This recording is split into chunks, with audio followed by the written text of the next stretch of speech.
नमस्कार, one India Hindi में आपका स्वागत है और मैं हूं दिनेश शर्मा। मोदी सरकार का 10वां आम बजट 1 फरवरी को पेश होगा। वित्त मंत्री निर्मला सीतारमण उस दिन संसद में बजट पेश करेंगी। इस बार भी ये पेपरलेस बजट होगा।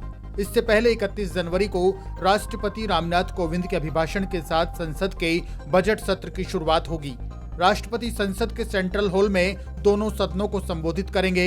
इसके बाद वित्त मंत्री निर्मला सीतारमण की ओर से सदन में आर्थिक सर्वेक्षण पेश किया जाएगा।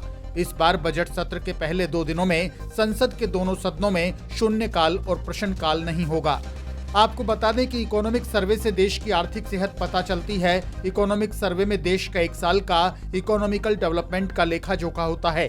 इसके आधार पर यह अनुमान लगाया जा सकता है कि 1 साल में देश की अर्थव्यवस्था किस तरह की रही, किस तरीके से आर्थिक विकास में फायदा मिला और किस तरीके से कहां पर नुकसान हुआ।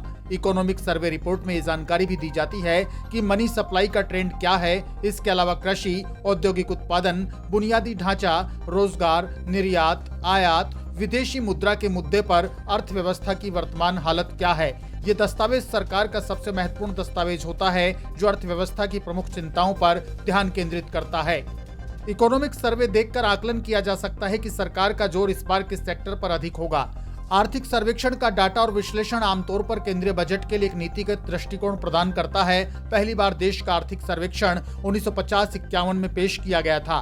1964 से वित्त मंत्रालय बजट से 1 दिन पहले सर्वेक्षण जारी करता आ रहा है। इस रिपोर्ट को डिपार्टमेंट ऑफ इकोनॉमिक अफेयर्स यानी कि DEA की तरफ से तैयार किया जाता है। इसी इकोनॉमिक सर्वे के आधार पर यह तैयार किया जाता है कि आने वाले साल में अर्थव्यवस्था के अंदर किस तरह की संभावनाएं हैं।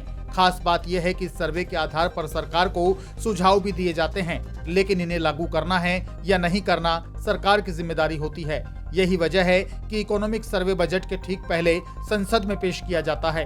आपको बता दें कि बजट सत्र से ठीक पहले सरकार ने डॉक्टर V अनंत नागेश्वरन को चीफ इकोनॉमिक एडवाइजर नियुक्त किया था। डॉक्टर नागेश्वरन इकोनॉमिक सर्वे पर 31 जनवरी को प्रेस कॉन्फ्रेंस करेंगे। वित्त मंत्री निर्मला सीतारमण द्वारा संसद में इकोनॉमिक सर्वे पेश करने के बाद CEA की प्रेस वार्ता भी होगी। इस खबर में फिलहाल के लिए इतना ही। ताजा अपडेट्स के लिए आप बने रहिए वन इंडिया हिंदी के साथ।